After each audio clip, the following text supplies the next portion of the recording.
Jumlah malaikat pencabut nyawa atau malakul maut.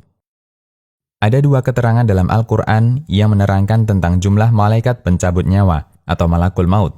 Pertama, disebutkan dengan kata tunggal atau mufrad. Allah Subhanahu wa Ta'ala berfirman yang artinya, "Katakanlah, malaikat maut yang diserahi untuk menyabut nyawamu akan mematikan kalian. Kemudian kepada Tuhan kalian akan dikembalikan." Quran Surat As-Sajdah ayat 11. Pada ayat ini, malaikat disebutkan dengan kata tunggal, yaitu malak, yang menunjukkan bahwa jumlah malaikat pencabut nyawa hanya satu. Kedua, disebutkan dengan kata jamak, seperti dalam beberapa ayat berikut, yang artinya, maka bagaimana nasib mereka apabila para malaikat maut mencabut nyawa mereka, memukul wajah dan punggung mereka. Quran Surat Muhammad ayat 27. Dan juga di firman Allah yang artinya, sesungguhnya orang-orang yang dicabut nyawanya oleh malaikat-malaikat dalam keadaan mendolimi sendiri, mereka para malaikat bertanya, "Bagaimana kamu ini?" Mereka menjawab, "Kami orang-orang yang tertindas di bumi Mekah." Maka para malaikat bertanya, "Bukankah bumi Allah itu luas, sehingga kamu dapat berhijrah, berpindah-pindah di bumi itu?" Maka orang-orang itu tempatnya di neraka Jahanam, dan Jahanam itu seburuk-buruk tempat kembali. Quran Surat An-Nisa ayat 97. Dan firman Allah yang artinya, "Dialah penguasa mutlak atas semua hambanya, dan diutusnya kepadamu malaikat-malaikat penjaga, sehingga apabila kematian datang kepada salah seorang di antara kamu, malaikat-malaikat kami mencabut nyawanya, dan mereka tidak melalaikan tugasnya." Quran Surat Al-An'am ayat 61. Pada ayat-ayat di atas, malaikat pencabut nyawa disebutkan dengan kata jamak atau jamak taksir, al-malaikah, menunjukkan bahwa jumlah mereka banyak. Kedua keterangan di atas tampak kontradiksi. Satu menyatakan satu, yang lain menyatakan banyak. Namun, prinsip yang terpatri kuat dalam sanubari seorang mukmin adalah keyakinan kuat bahwa tidak ada sedikit pun kontradiksi dalam Al-Quran. Karena kitab suci ini turun dari Allah, Tuhan semesta alam. Bayangan adanya pertentangan itu hanya terjadi pada pikiran kita karena keterbatasan ilmu yang kita miliki. Namun, jika seseorang mempelajari lebih dalam atau berupaya mentadabburi Al-Quran, dengan izin Allah, bayangan kontradiksi itu menghilang. Allah Subhanahu wa Ta'ala berfirman yang artinya, "Tidakkah mereka menghayati, mendalami Al-Quran? Sekiranya Al-Quran itu bukan dari Allah, pastilah mereka menemukan banyak hal yang bertentangan di dalamnya." Quran Surat An-Nisa ayat 82. Dengan izin Allah, kita akan buktikan melalui kasus ini bahwa tidak ada pertentangan dalam kitab suci yang mulia, Al-Quran. Mengompromikan dua ayat. Dua keterangan tentang jumlah malaikat maut atau pencabut nyawa pada ayat-ayat di atas, alhamdulillah tidak bertentangan. Karena malaikat maut memang jumlahnya satu, namun ia memiliki banyak pasukan yang membantu tugasnya.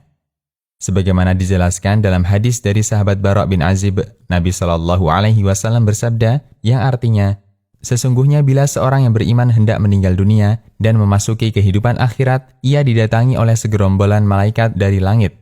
Wajah mereka putih bercahaya bak matahari. Mereka membawa kain kafan dan wewangian dari surga. Selanjutnya, mereka akan duduk sejauh mata memandang dari orang tersebut. Pada saat itulah, malaikat maut alaihissalam menghampirinya dan duduk di dekat kepalanya. Setibanya malaikat maut, ia segera berkata, 'Wahai jiwa yang baik, bergegas keluarlah dari ragamu menuju kepada ampunan dan keridhaan Allah.' Segera ruh orang mukmin itu keluar dengan begitu mudah, dengan mengalir bagikan air yang mengalir dari mulut guci. Begitu ruhnya telah keluar, segera malaikat maut menyambutnya. Dan bila ruhnya telah berada di tangan malaikat maut, para malaikat yang telah terlebih dahulu duduk sejauh mata memandang tidak membiarkannya sekejap pun berada di tangan malaikat maut. Para malaikat segera mengambil ruh orang mukmin itu, kemudian membungkusnya dengan kain kafan dan wewangian yang telah mereka bawa dari surga.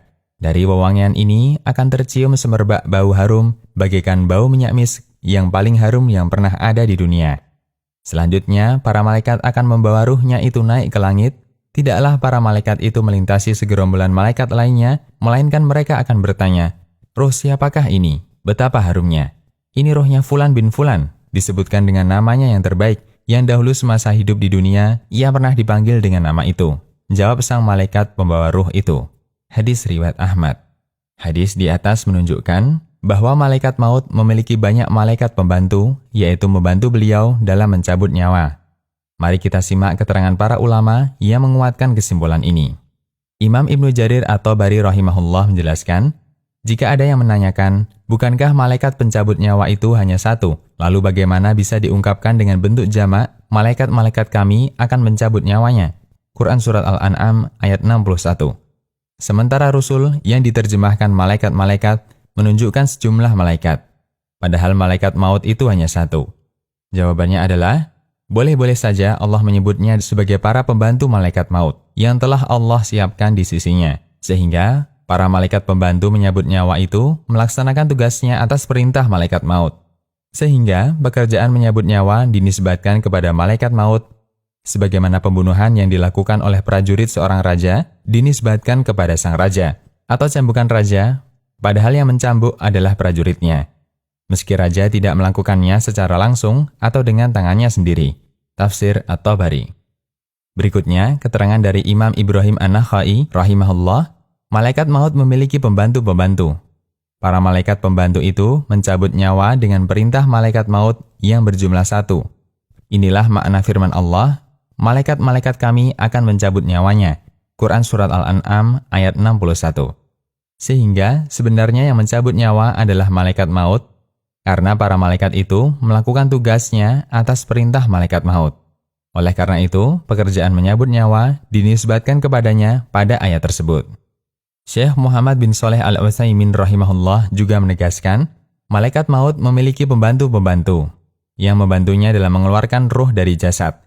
Saat ruh itu sampai di kerongkongan, malaikat maut datang mencabutnya. Allah telah menisbatkan pemwafatan manusia pada dirinya. Terkadang Allah menisbatkan kepada utusan-utusannya, maksudnya para malaikat. Terkadang Allah nisbatkan kepada satu malaikat, yaitu malaikat maut, dan tidak ada kontradiksi antara ayat-ayat ini. Allah nisbatkan pada dirinya karena keluarnya ruh terjadi atas perintahnya. Kemudian Allah nisbatkan kepada para malaikat karena mereka yang membantu tugas malaikat maut. Dan dinisbatkan kepada malaikat maut karena dialah yang bertugas mencabut nyawa agar keluar dari badan. Syarhul Mumti'. Demikian, wallahu a'lam bishawab. Konsultasi Syariah.